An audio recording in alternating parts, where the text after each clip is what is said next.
Hi guys, welcome back to another episode of Rebuilding Fulham. Now then. We've had a little bit of an interesting January. And I don't mean because we've been signing players, because I haven't been signing players, because I didn't see the point. We do have a little bit of money, but I wasn't sure there was any point in building towards a season that isn't going to be able to happen due to Football Manager 15.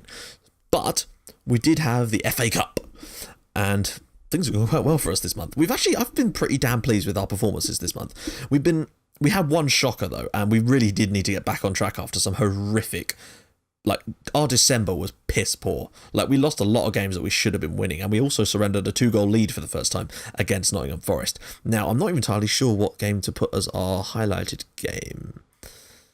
I'm saying the Arsenal game. That's going to be the highlighted game of this month. But I was really, really annoyed at what happened in the Newcastle game. You'll see, 3-0 to Newcastle.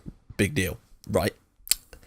Yeah, 9 shots, 6 on target, 14 shots, 8 on target. Yeah, we got a man sent off, but we continued to be better than them. We dominated possession, we had more clear-cut chances. We actually won 5-3 on clear-cut chances. Or was it 5-2? I think it was 5-2 on clear-cut chances. And they won 3-0. It's a total misrepresentation of the game. And it really, really annoyed me. Bertrand scored directly from the free kick that Zuccolini was sent off on. We were 3-0 down within half an hour. It was ridiculous. But we just couldn't do anything to come back because we were down to 10 men by that point. And we did still dominate the game after that point. We managed to have more possession than Newcastle despite having 10 men. Just one of those things, really. Very, very annoying.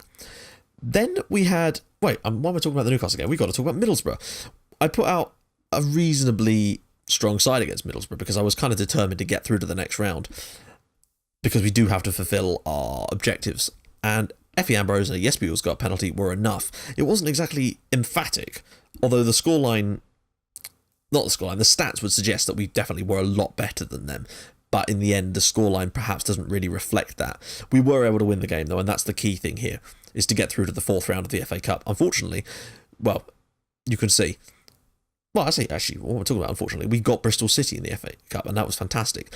Thankfully, trusty old West Brom were always good for 3 points when you're Fulham and at home. We beat them 7-1 at Craven Cottage last year, and this game could have easily been 7-1 as well. We were 4-0 up in 47 minutes.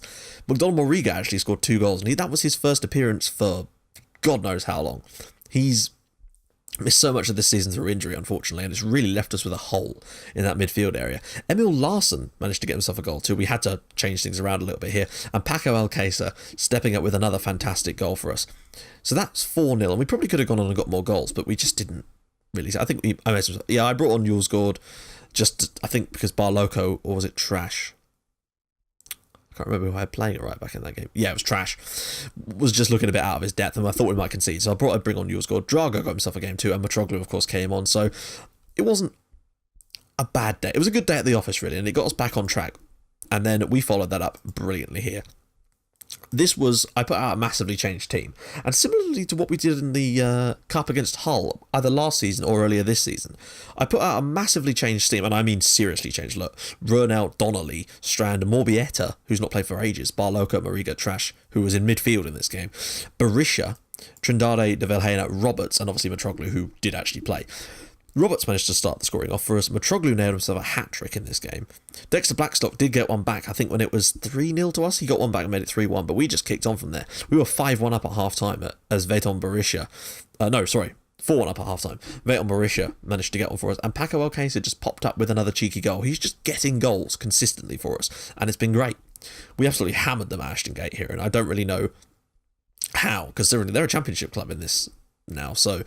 that was a great result considering it was our second team, but maybe it's just the freshness and those eagerness to fight for places was what provoked it. But Mitroglou also had a belter of a game. I mean, he's got a hat-trick, but I believe he also assisted twice as well. He got a hat-trick and 2 assists. He was phenomenal in that game, and I also think that someone else got a hat-trick of assists in that game too. I can't remember who it was. Someone did, though. I think it might have been Patrick Roberts or Trindade de Vilhena got a hat-trick of assists in that game. It was fantastic. Next, though, we moved on to the league against Arsenal at home, and well, we're going to jump straight to the highlights of this one because this was such a weird game. I don't know. I'll see you guys in the highlights.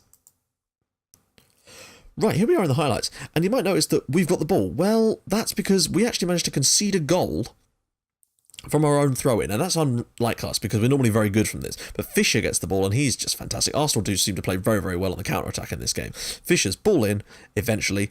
goes all the way to the byline, sweeps it across, and Jack Wilshere's there to put Arsenal in front. And with the way our form had been a little bit patchy lately, I figured once we come up against a decent team, we're probably going to get undone. And that's what happened very early on. But then things just seem to change. Fortunis' ball in, headed down, back away. Odegaard drops it back into Fortunis, who just swings another great ball in, once again headed away. Odegaard, headed away again. Tunnicliffe brings the ball out into Odegaard, and Odegaard just drops it in lovely. I thought he was going to strike it, but he dropped it back for Fortunis, and whack. Fortunis has been fantastic for us this year. Genuinely brilliant. Like, he's contributing with lots of assists, but lots of goals too, and that was what I really, really wanted. Then, with 10 minutes to go, we managed to dispossess Arsenal in our own half. Mitroglou manages to pick the ball up here and sweep it on for Trindade de Verheyen. Watch this from Fortunis. Gets the ball and just powers past the defender and wallop. Well, not even wallop. It was beautifully placed in the far corner to give us, well, not exactly the win. It was a 2-1 lead at this point. I thought, right, we're going to try and sit. So what I actually did was I changed to a counter-attacking style here, just to try and sit, but still make sure that we had an outlet. And we eventually won the ball high up the pitch here. Trindade de Verheyen dropping it off to Kacaniklic. Kacaniklic back to Verheyen, slips it through for Mitroglou, and he wonderfully finishes past the goalkeeper. And at 3-1, I thought, yes, game over. We've managed to win it. And it was a bit of a sigh of relief because I needed a good result against a big team to sort of calm my nerves. Fortunis' ball in here, and then Bertoli was able to make it 4-1 in stoppage time. It was ridiculous. Definitely, I mean, you could argue that maybe we did deserve to win 4-1, but maybe sort of 3-1 would have been more fair, maybe even 3-2, who knows. Point is, we got the win, and that was the massive, massive result for us, basically. Then we had Liverpool at home, and we've been very, very good against Liverpool in the league, as you know, both home and away. In fact, I think we've only dropped points against Liverpool once since we've been in the Premier League, and that was in the home game in our first season when we were still kind of getting used to the new strategy and stuff before we really started to fly. Well, yeah. Liverpool, and also bear in mind, Liverpool had won 7 in a row before this game. They were flying, and we just completely, took them apart. They were pretty poor. We only had 3 shots on target in the entire game, and only 2 of those were actually goals. Because Blaise Matuidi just sort of slid into his own net. It was a hilarious one. Tony Trindade de Verheyen managed to put us 2-0 up before half-time, and I thought, well, that's pretty much it wrapped up. And Martin Odegaard managed to wrap the game up for us with 12 minutes to go before Rodrigo nicked one back for Liverpool late on, which they really didn't deserve. And I was kind of annoyed because I was kind of hoping we could keep a clean sheet in the game. Didn't happen. Oh well, we move on.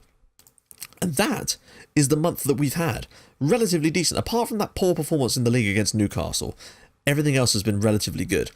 We've got no Champions League football. We've got Galatasaray away next, and that is going to be a massive game in February. Galatasaray away. We've got Swansea, Wolves, Chelsea, Man United. No, just Swansea, Wolves, Chelsea. So next month, this is what we've got for us. We've got Huddersfield away. We've got an Arsenal in the FA Cup. Maybe. Maybe. We just beat them in the league. Maybe we can sneak through. Galatasaray away. I'd like to think if we can get a point, not a point, but like get a draw at Galatasaray or just score a goal, lose 2-1 or something, then we've really got a chance of bringing them back to the cottage because we've been fantastic at home in Europe this year. Swansea at home, got to win. Wolves away, you'd feel that you have to win there. Chelsea at home, they're flying again. And although we beat them great last year, I just wonder if that might not happen this year. But then I thought that about Arsenal, so maybe we could still pull it out of the bag. This is the way the league looks now. We are still right on the precipice here. Like, we're miles behind the top now. Although we could still snatch 3rd place. I think our best chance of finishing it this year is probably going to be 3rd. But we do need to try and get in the top 4 just to finish off this series nicely. Swansea are pushing us like crazy though. And Liverpool could get right in there too because they've to win their game in hand. See what I mean about how well they've done this year? Sunderland have been absolutely horrific this season. Aguero's ripping up the league with goals, as to be expected. Right, let's take a look at the stats. Now, I apologise for not doing a stat update at the end of the last episode. I completely slipped my mind for some weird reason, even though I do it every single time. Wow, not a club is actually ticked. That's beautiful. So, Stekelenburg and Trindade de Verheyen have played the most games for us. Top goal scorer is Paco Alcácer with 12 in 15, which is fucking amazing. And Mitroglou's got 11 in 18 starts, although they've both played roughly the same amount of games, but Alcácer's made a load more bench appearances. But Kostas Fortounis has 10 goals for us as well, which is fantastic to see. Odegaard also has 8, which is great. Assists, well, de Verheyen has got 13 assists. He is playing that role like Thomas Drago used to. And unfortunately, all of this has meant that Thomas Drago's been pushed right down. He's only made one start this year, but he's made 16 substitute appearances, and he actually has scored a goal and created 3, so he still has it. He's just not as good as Trindade. It's just one of those things, unfortunately. Most player of the matches, Mitroglou. And Fortounis is well up there. I'm surprised Alcácer hasn't had more, actually, considering how many goals he's managed to net for us, but it's just one of those things again. A lot of Mitroglou's goals have been in Europe, though. He did score 5 of those 11 goals in the Champions League group, in 2 games, basically, with the hat-trick he got against Celtic, or was it Shakhtar? And the 2 he got against Barcelona. So it's a little bit skewed. If you just look at the league stats, you'll see, where are we? Stats, league goals. Alcácer's got 9, and Fortounis has got... Alcácer has 10, and Fortounis has 9. Mitroglou's actually only scored 3 times in the league this year, which is a bit naff, to be honest, and maybe could do with being a little bit better. Let's go back to overall. Pass rating, well, you'd kind of hope, and Martin Stecklenburg, of course, Zuccolini with 85, which is what you like to see. Zuccolini has had 3 reds and now 9 yellows. He's certainly having a bit of a bad season for discipline, basically. He just cannot stop getting sent off, which is a pain in the arse. Average rating overall, well, Alcácer and Tunnicliffe. Tunnicliffe right in there again, as you can see. He just seems to be so dependable in that midfield. I really like the guy, and it's surprising considering he was barely getting in our team when we were in the Championship, and yet now he's playing 20 games a season in the Champions League and scored that goal against Shakhtar in the Champions League that got us the 1-1 draw there, which is kind of vital in a way, so hilarious but brilliant. And that pretty much brings that to an end. Now let's just take a look at the fixtures that we've got next month. Well, we already did that, in fact. We've got to beat Huddersfield away. That has to be done. Against Arsenal in the Cup, I wouldn't mind if we went out. I might even play a changed side to rest some players for the Galatasaray game in the Champions League, because that's kind of more important. Swansea at home, need to win that as well. Wolves away, you'd like to think we can win that. Chelsea, maybe take a point? Or loss? I don't know. If we got 9 points, I'd be happy, but 10 would be better, really. Just to try and keep us moving in the league a little bit. Now, obviously, this is going to be the last season of this series before Football Manager 15 comes out. It should actually finish around about the same time that the game comes out, which is perfect timing. I don't know how I managed that. But I'm going to do it, so next month will just be February. I'm not going to do the February-March youth intake thing this time around. We're going to split it into 2 different episodes because there's a lot more games, and also I want it to fit perfectly with the new Football Manager series. Stay tuned, because soon, over the next couple of days, probably one of my lunchtime slots, you'll see announcements of my new series for Football Manager 15, which is kind of cool, and we'll be doing first looks and all kinds of stuff like that. So yeah, thanks for watching. If you like what you've seen, hit the like button. If you've liked it even more than that, hit the subscribe button. And until next time, guys, bye-bye.